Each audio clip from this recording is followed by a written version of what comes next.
Good morning, good morning, good morning! Good morning everyone! Ito na naman si Charlton at si Hachi! So, kanina naglalakad-lakad kami ni Hachi.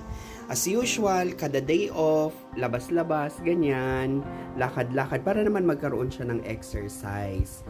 Buti na lang nakabili ako ng harness at saka nung pampabigat niya na ganyan, yung nilalagay natin sa paa kasi kailangan niya yun ni.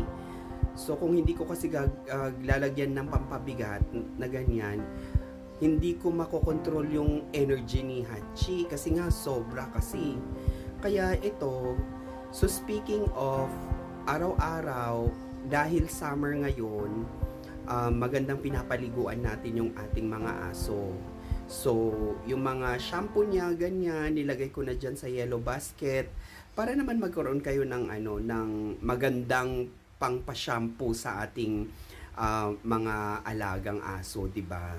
So sana magustuhan ninyo at antayin niyo pa ang maraming vlog namin ni